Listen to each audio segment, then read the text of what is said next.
Opa, você tá bom? Nick aqui novamente. Deixa eu fazer uma pergunta pra você. O mundo é dos espertos? Quantas vezes eu já não ouvi, talvez você tenha ouvido, e falar assim, aquele cara é esperto, né, cara? Mas quando você vai ver que o cara fez, foi algo que não era bom, era algo que era mal.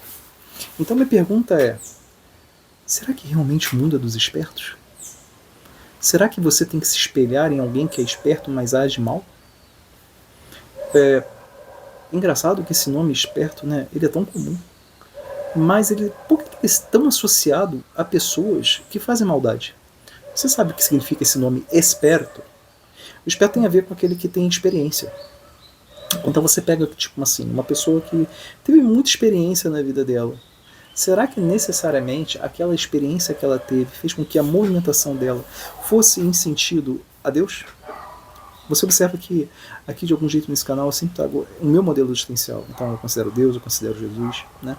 Então a minha pergunta sempre vai ser em função disso. Se talvez você seja um materialista, talvez você seja um ateu, alguma coisa do gênero, talvez você não vá ter o mesmo tipo de pergunta que eu estou tendo. E talvez para você o sentido de esperto ele condiz com o que as pessoas usam hoje em dia, né? As pessoas usam esperto em todos os sentidos. Mas será que um nome ele tem que ser atribuído para tudo? Sem distinção nenhuma. Então, realmente, para ser esperto, se eu vejo alguém fazendo algo de errado e eu vejo alguém elogiando aquele alguém em função do que ele fez, e aí, por exemplo, um roubo, né? Imagina que alguém famoso roubou, e aí você fica sabendo que aquela pessoa, que eu digo famosa, roubou, você se espelha nessa pessoa. Por quê? Porque ele é um homem esperto, ou é uma mulher esperta. Será que é isso que você deveria fazer? Observa que até durante muitas. Quando você está estudando, por exemplo, eu gosto muito de estudar marketing também, né? E aí uma das coisas que as pessoas acabam comentando é muito esse processo do modelagem. Você tem que modelar tal fulano porque você pode alcançar os objetivos que ele alcançou, mas adiante as suas experiências e você pode chegar até lá. Ok. E sempre existe essa ideia de que o cara que você está modelando ele é um cara fodão, sabe? Um cara que ele é muito esperto. Mas quando eu observo a maioria dessas pessoas que acabam se utilizando disso, eu vejo que, no fundo, elas tinham um traço de maldade. Por que então eu devo modelar alguma pessoa que, no fundo, tem traços de maldade? Ou tem um traço disfuncional? Ou seja, aquilo que para mim não cumpre, quando eu falo disfuncional, aquilo que não cumpre uma função que me eleva e que me leva, de algum jeito, em sentido a Deus. E por que as pessoas não param para se perguntar sobre isso? Isso não acontece somente com os adultos, mas com crianças também. Por exemplo, existe, por eu ter filho, é, a gente sempre tem uma preocupação da literatura, né, as coisas que eles vão vir a ler. E eu me lembro que tem um grupo de pessoas que fala assim, nossa, é magnífico se os seus filhos puderem ler, por exemplo, os contos Grimm. Contos Grimm são aqueles contos da Chapeuzinho Vermelho, é um conjunto de contos que são sintetizados por esses irmãos Grimm, né? E foram repassados, né, pelas pessoas na Alemanha na sua infância, e aqueles contos eram comuns e hoje você pode ler esses contos, mas quando você vai ler esses contos, para mim são histórias de terror. E muitas vezes as pessoas enchem a boca para falar dos irmãos Grimm como se eles fossem fodas, como se eles fossem os espertos.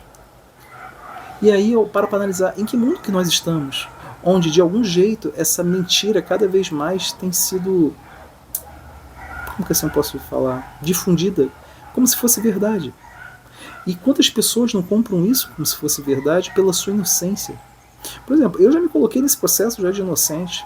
Quando eu comecei a me desenvolver um pouco mais nesse aspecto do estudo, indo mais para o aspecto da literatura, eu era perdido, eu não tive essa orientação no colégio. Então, uma das coisas que para mim foi muito funcional foi, por exemplo, até o próprio uso do YouTube. E eu comprava curso para lá, comprava curso para cá, comecei a entender um pouco mais da lógica do processo. E eu comecei a identificar o seguinte, aquelas pessoas que muitas vezes me falavam algo como se fosse sublime, magnífico, não era. E isso para mim virou um problema. Porque como é que, de fato, eu posso agora começar a considerar o que aquelas pessoas estão falando se eu vejo que muitas vezes o que elas estão me indicando como se fosse verdade e fossem pessoas que fossem demonstrar suas experiências, no fundo são pessoas vazias e que me levam para um caminho que não é bom. Complicado, né? E aí eu sempre caio, sempre caio não, né? Mas eu sempre levanto, né? Eu sempre retorno àquilo que Jesus acaba falando, né? Que buscar, pra gente buscar a verdade e ela nos libertará. Cara, inevitavelmente é isso. A gente não tem como fugir disso. Porque a verdade em si é aquilo que depende do quê? Do seu livre-arbítrio. E inevitavelmente você tem que usar o seu livre-arbítrio. Eu não estou falando que aquelas pessoas que de algum jeito passaram pela minha vida e me demonstraram determinados caminhos, elas sejam mais. Não é isso. Mas, se eu não fizer o meu papel de ativo, de ver se aquilo que elas acabaram me formando condiz com a minha personalidade ou com as minhas experiências pessoais, eu que vou estar falhando, não elas. Porque talvez elas ainda não tenham saído desse processo de, como que eu posso falar, mimetização ou de imitar outras pessoas, a qual elas tentam se espelhar, a ideia da modelagem, e elas estão presas sem entender que elas são indivíduos e se elas têm sua importância. Quantas pessoas talvez você não conhece? E eu acho que isso aí independe do meio que você esteja. Sempre tem alguém tentando espelhar outro alguém, você já reparou? Sempre tem alguém tentando espelhar outro alguém. Seja por inveja, seja por uma vontade de crescimento que não tem nada relacionado à inveja, mas sempre tem alguém se espelhando em outro alguém. E é porque aquela outra pessoa é uma pessoa esperta. Aí a pergunta, e a única coisa que você tem que fazer ao longo desse processo é: ok, será que essa pessoa em si, que está sendo de algum jeito observada e contemplada, ela realmente representa aquilo que de fato ela vende? Porque de algum jeito todo mundo ou é um vendedor ou é um comprador, né? Quando, por exemplo, eu estou falando aqui para você de algum jeito, lembra que eu já expliquei isso? Eu já expliquei isso em outro vídeo sobre convencer, né? Quando você vence em conjunto. Eu estou aqui tentando convencer você sobre algumas percepções de vida que, de acordo com a minha experiência, são importantes. Então eu não quero vencer sozinho, eu quero vencer em conjunto. Isso faz parte do meu modelo existencial. Ou seja, se eu lhe considero irmão de algum jeito, eu quero passar para você aquilo que me parece verdade. Por isso também eu já expliquei sobre a ideia do ser professor, né? O professor é aquele que professa a verdade. Não é esse professor que você está acostumado a ouvir em colégio, universidade, essas coisas de cursinho. Não, o professor é aquele que professa a verdade. Eu estou professando aquilo que para mim, nesse momento, parece verdade. Eu estou te convencendo, ou seja, eu quero que você vença em conjunto comigo. Mas será que aquelas pessoas que você conhece, talvez você esteja tentando modelar, ou você fazendo observação de outras pessoas que estejam perto de você e estão tentando fazer isso, será que elas estão agindo com essa consciência? Porque para você fazer isso, você tem que fazer com consciência, você tem que estar presente. Você tem que respeitar o que é sua individualidade. Jesus ele vai lá e pede o seguinte para a gente carregar. Cada um é responsável por carregar a sua própria cruz. Ou seja, o que ele está falando? Cara, cada um é responsável pela sua própria individualidade. Não tem como eu morrer por você e não tem como você morrer por mim. Por quê? Porque as suas experiências são suas. E experiência vem de quê? Aquele que demonstra suas experiências, de algum jeito ele é esperto. Mas quais experiências são essas? E quem é que está te mostrando suas experiências? Será que essa pessoa que se demonstra esperto realmente é? É lógico que ela pode ter essas experiências, porque ela é uma pessoa que não é vazia. Mas será que essas experiências que ela acaba compartilhando são experiências boas? São experiências louváveis e que você gostaria de realmente refletir isso na sua vida? E que ali você fosse referência para a sua família? É uma pergunta que você tem que fazer. E é comum, é que nem eu estou falando aqui agora, mencionando nesse vídeo, é comum a gente ouvir desde criança que fulano é esperto.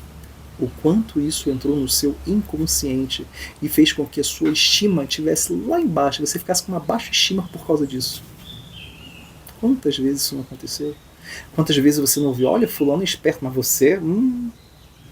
Isso era tão comum no passado. Pelo menos na minha geração, eu ouvia isso com muita frequência. E outra coisa também, né? Muitas vezes aquilo nem era algo real. O que eu quero dizer? Muitas vezes a pessoa observava um filme, via uma novela, ou via alguma coisa assim, alguma historinha, e aí em casa, que era o mundo real, a pessoa era colocada para baixo, porque, olha, tá fulano? Tá, fulano é esperto, você não é. Isso era muito comum na minha geração, isso aconteceu comigo, aconteceu com pessoas espertas. Só que eu não tinha capacidade, naquele momento, de identificar o mundo tal como eu identifico hoje. Por isso que, de algum jeito, a partir da permissão divina, e ter essa ideia que Deus me permite receber, eu estou compartilhando com você, para que de algum jeito a gente vença em conjunto, para que de algum jeito, se isso lhe feriu, não lhe fira mais. Que isso aí você consiga colocar cada termo no seu lugar, ou seja, entender que você é um ser especial, que você é um indivíduo que Deus lhe criou e que você tem alguma missão que talvez você ainda nem saiba, mas você possa vir a descobrir de acordo com a sua busca pela verdade. Tá ok? Se você gostou desse vídeo, não esquece de curtir.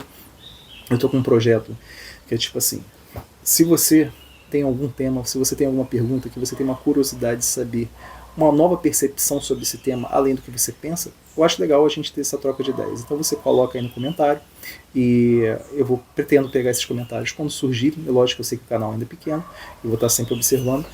E talvez criar uma playlist onde eu faça comentários de acordo com o que está sendo proposto. Sem dúvida não poderia falar sobre tudo. Outra coisa que eu sempre menciono nessa parte é falar, eu não sou dono da verdade, eu só vou estar compartilhando uma opinião sobre determinado tema, né? Eu tentando me aproximar da verdade diante do que talvez surja aí como interesse, tá bom?